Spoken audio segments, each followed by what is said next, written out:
Why is it that some spectacular race car crashes produce only minor injuries? How can 3 collisions occur in this one crash between a car and a wall? The answers are determined by the laws of nature and can best be explained when physics meets biology.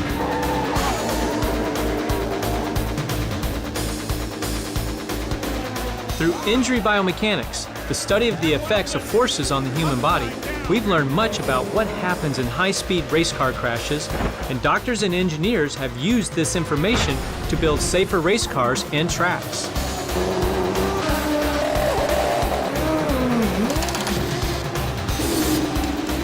In a similar way, the study of injury biomechanics and crash testing has helped us learn what happens to the human body in passenger car crashes, and what works and doesn't work to reduce injuries and deaths in real-world crashes. Hi, I'm Griff Jones. I'm a science teacher, and I'm here at the Insurance Institute for Highway Safety's Vehicle Research Center to explore the basic science behind injuries and vehicle crashes. So let's go behind the scenes and take a closer look at what happens to the human body in a crash. What is the first scientific discipline that comes to mind when you think of car crashes? It's probably physics, right? Because Newton's laws of motion govern what happens to a vehicle in a crash. But if we want to understand how crashes cause injuries to people, we need to look at what occurs when physical forces are applied to organs, tissues, and cells. This happens when physics meets biology in a field called injury biomechanics. The Institute's Vehicle Research Center is a world-class facility for vehicle research and testing. A reporter described the crash hall with its 3 runways as a cross between a Hollywood soundstage and a NASA clean room. Vehicles are propelled down the runways at precise speeds, using a system of nitrogen-powered hydraulic motors and cables. The lighting array provides up to 750,000 watts of non-glare illumination for the 500 frames per second high-speed cameras. The research tests they're conducting here today focuses on how injuries occur in real-world crashes. This experimental crash replicates one in which a car hit a tree. In an attempt to understand injury patterns found in the occupants of the actual crash, researchers have disconnected the airbags. Looking at the driver's chest, we can see the chest deflection reached about 50 millimeters of compression. The chest accelerations 70 to 80 G resultant acceleration range. High likelihood of skull fracture. Very bad. Yeah, very bad. Figuring out what just happened in this test crash is the job of the research engineers here. Using sophisticated tools like instrumented crash test dummies, instrumentation in the car, and slow-motion film, they can analyze every detail and construct a precise picture of exactly what the vehicle and the occupants went through. When research engineers use terms like the chest deflection reached about 50 millimeters, how does that relate to what a human occupant would experience? If chest acceleration is 70 to 80 Gs, which means that a force equivalent to 70 to 80 times the weight of the dummy's chest is pressing on it, is that survivable? How do these guys know the answers? The search for the limits of human tolerance to forces began decades ago. Today's race car and passenger car drivers benefit from biomechanics studies that were conducted during the 1940s, 50s, and 60s in the field of aviation, investigating how to protect pilots and astronauts from the strenuous forces of ejections in high-speed travel. Colonel John Stapp, a medical doctor and biophysicist in the United States Air Force, used himself as the test subject in his investigations of human tolerance to high G environments. From the outside, watch the breakneck stop. In one of his many tests, Dr. Stapp reached a speed of 632 miles per hour before one of the most powerful braking systems of all time stopped him in 1.4 seconds, subjecting him to more than 40 times the pull of gravity, or 40 Gs. His research helped establish the limits of human tolerance to high G environments and saved many lives through development and improvement of protective systems for ejection seats. Realizing the Air Force lost nearly as many men to car crashes as they did to plane crashes, Dr. Stapp began a car crash program using the rocket sled for seatbelt experiments. Human volunteers working with his biophysics research team endured as many as 28 Gs during safety belt tests. This early research laid the foundation for the complex crash analysis that is conducted here today. These dummies are a perfect example of combining science, technology, engineering, and mathematics to produce new tools that extend scientific understanding. They are the modern-day version of Dr. Stapp's volunteers. There's not just one dummy for VRC testing, nor even one type. There's a whole family of dummies for crash testing. This is our crash test dummy family, ranging from a 6-month-old all the way up to a 95th percentile male. 95th percentile of what? That means that it is larger than 95% of the male population in the US. Wow, so this is a big guy. Yes, if he could stand, he would be about 6'2", about 223 pounds, pretty big. The female, if she could stand, about 5 foot tall, 107 pounds. How about the smaller dummies? They are called crabbies. Crabbies? Are they moody?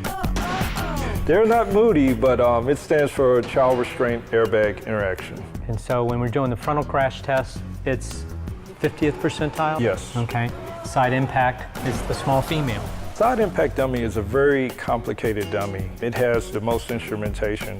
They have sensors from the head to the toe. The accelerometers give us the acceleration of the mass. The load cell measures force. And then we have the potentiometers that measure the displacement the ribs actually move. So dummies are very sophisticated. They provide data from many different body regions. But how do we connect this to people? What is the link between all these crash test data and the injuries that people experience in real-world crashes? The dummy is measuring different things. It's measuring acceleration, force, and in some cases, distortion of the body parts. Those measurements can be compared against similar measurements made in experiments on biological tissues, using either animal models or cadaver models to get an idea of how much stress can this body part take before it breaks. So in order to understand whether or not a person would be injured, you need to know how strong the bones are, how strong the tissues are, and what conditions will cause them to break. So the crash test dummies try to get a clearer picture of what's really happening to the people. Is that where the term biofidelity comes from? It's exactly where the term biofidelity comes from. What biofidelity means is the characteristic of the dummy that represents how close to actually being a human being it is. So the higher the biofidelity, the more like a human being it is in representing how it moves, what types of stresses it measures in the crash test, and then the true-to-lifeness of those measurements to the prediction of injuring a real person. This is how research engineers can tell us with precision what a human occupant would have experienced in a test crash. Dr. Stapp's experiments, plus years of research with real biological tissues from cadavers and animals, have produced a set of reference values against which we can compare the stresses and strains the dummies experience. So we can measure these in a test crash and can figure out if they would cause injury to a human occupant. But what do these stresses and strains actually do to people to cause injury? Let's start with some basic anatomy. Your body contains over 100 trillion cells and is structurally organized into 4 levels: cells, tissues, organs, and organ systems. Tissue is a group of similar cells working together to perform a common function. Organs are made up of 2 or more types of tissue working together to perform a specific function.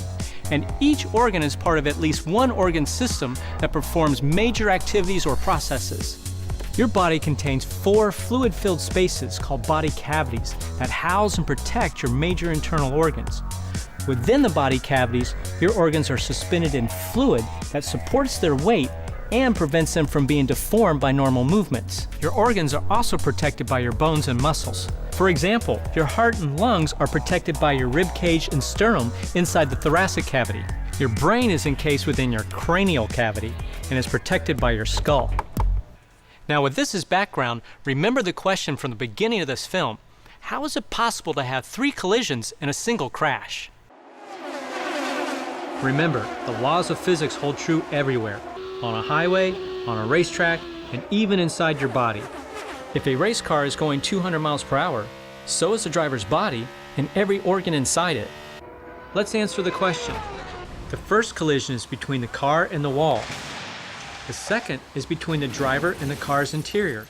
And the third is between the driver's internal organs and the inside walls of his or her body cavities.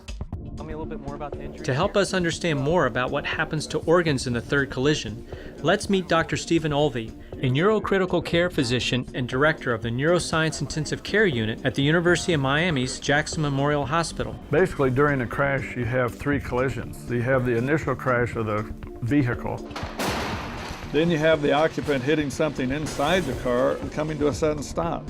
This results in impacts inside the body. For example, the lungs can hit the inside of the rib cage, the heart can hit the breastbone or inside of the rib cage, resulting in either a pulmonary contusion or myocardial contusion. This is what causes ruptured spleens, lacerated livers, because you have part of the organ well anchored and the other part is free to move about. And this causes a shearing force to take place in the organ, resulting in hemorrhage or tearing of the tissue.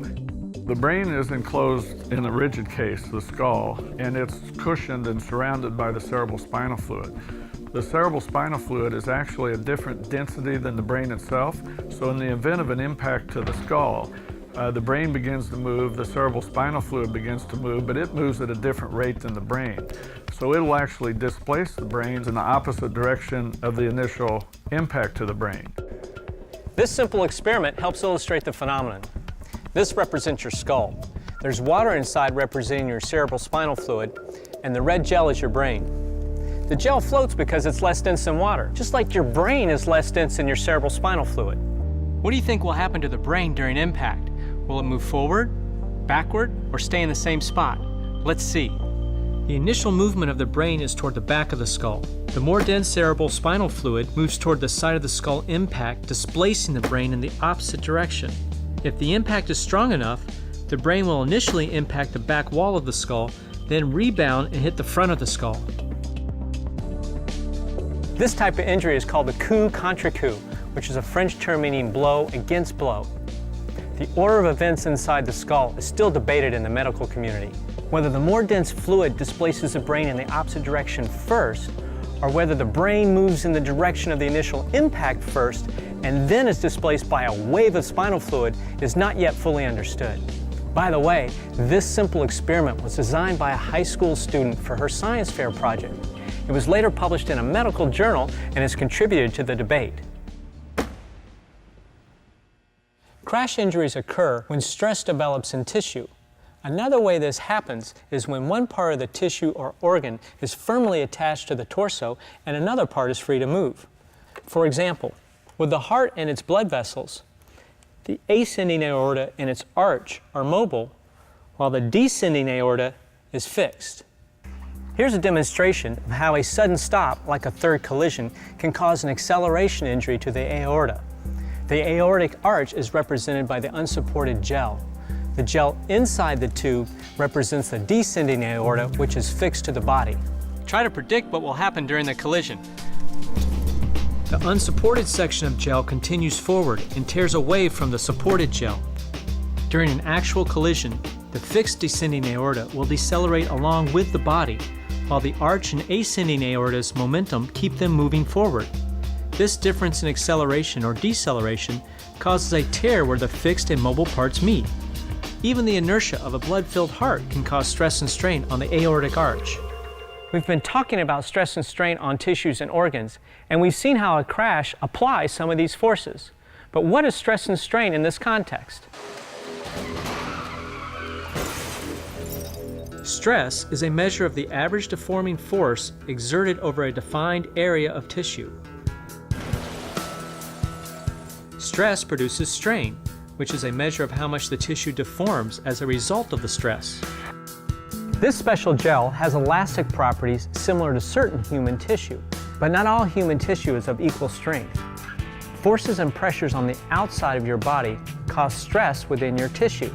Three basic types of stress are tensile stress from stretching, shearing stress from opposing forces, and compressive stress from uniform compression. Engineers judge the safety of a bridge by comparing the stress on the bridge to the strength of the building materials. Every material, whether it's concrete or different types of human tissue, has a critical stress limit. Stay below the limit and there is no damage or failure. Go beyond the stress limit and there is failure. Trauma to human tissue is like failure to a structure. Here's a block of our special gel. A common type of crash trauma is blunt force. It's a non-penetrating type of injury from a body hitting a rounded or dull object, or vice versa. The impact produces a shock wave that moves through the body, similar to a sound wave moving through air. I'm hitting this gel with a mallet, which will produce a shock wave that is visible in slow motion. These waves change speed and/or direction as they move through tissues of differing densities, producing complex wave interactions that cause stress and strain in tissues and organs. Bigger and more concentrated impact forces produce bigger and potentially more damaging shock waves, thus more, potentially more damaging, stress and strain. If the type and size of the stress exceeds the strength of the tissue, then an injury occurs. But what exactly is it that shock waves do to injure tissue? As shock waves move through tissue, they disrupt function at the cellular level. You actually get injury to the cells themselves and they begin to malfunction. You get potassium, glutamine, and glucose leaving the cell, calcium entering the cell. In a brain injury, this shift of ions within the brain causes the release of chemicals that can interfere with the brain's ability to regulate its own blood flow, and therefore its delivery of oxygen to the individual cells. This failed auto-regulation, as it's called, can cause areas of the brain to become ischemic. That means they don't get the oxygen delivered that's necessary to function, and therefore they're at risk of malfunction to the point of cell death. It's a chain reaction or a cascade of chemical events that takes place at the cellular level. We've seen how injuries occur in crashes. High forces create shock waves, which in turn create stress that can cause tissues and organs to stretch, tear, or compress. This starts a cascade of events that can lead to cell death. So what is the key to reducing crash injuries? It's reducing forces on vehicle occupants. Dr. Olby's day job is saving lives at the hospital. In his other career, he's a pioneer in the field of race medicine and chief medical officer for the Grand Prix Masters Racing Series. Dr. Olby organized the first traveling medical team in motorsports.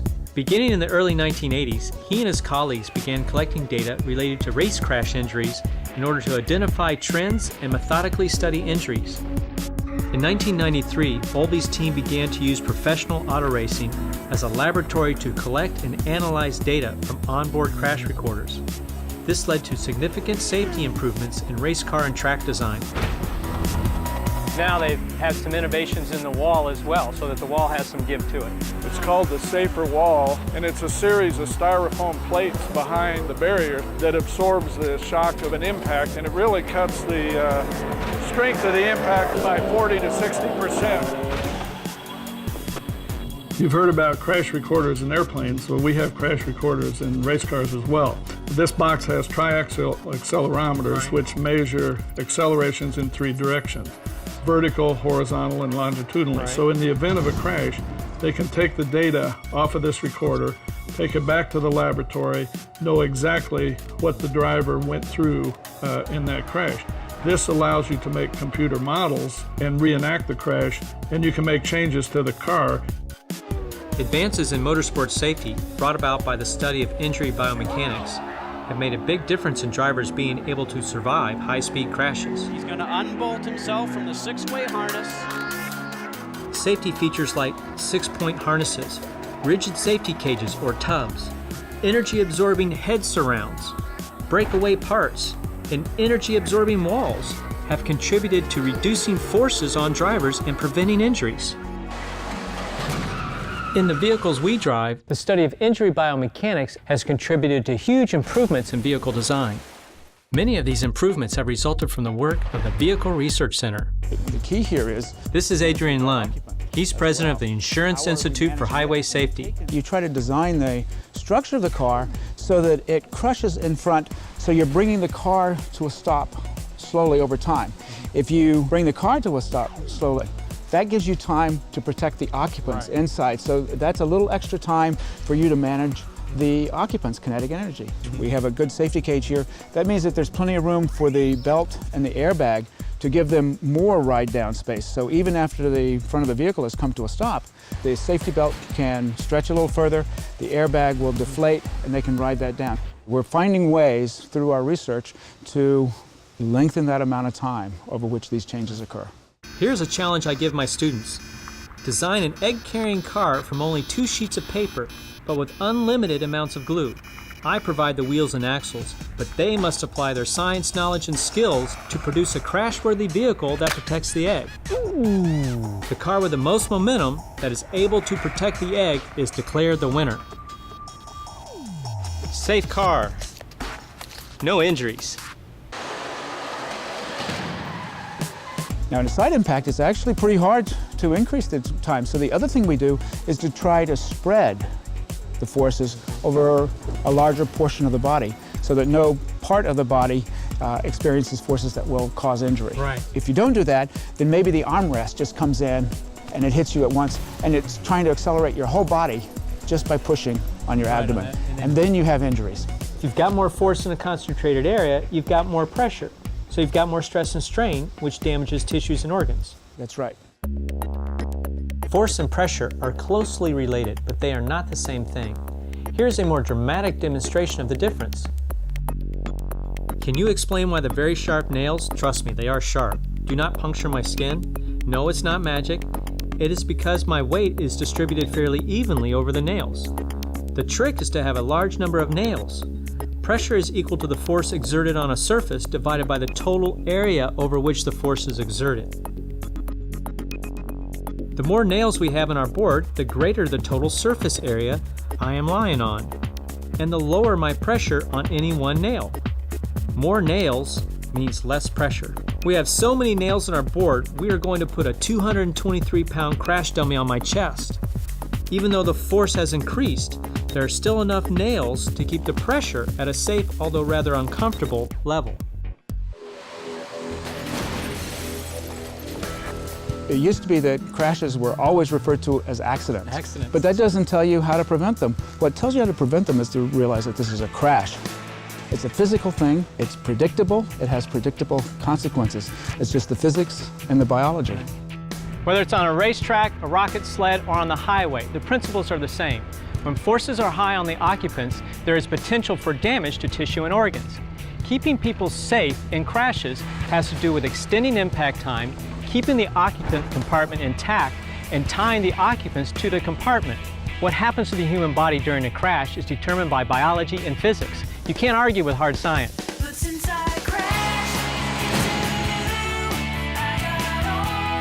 But what does stress and strain mean? God! Three basic types of stress are tensile stress from stretching.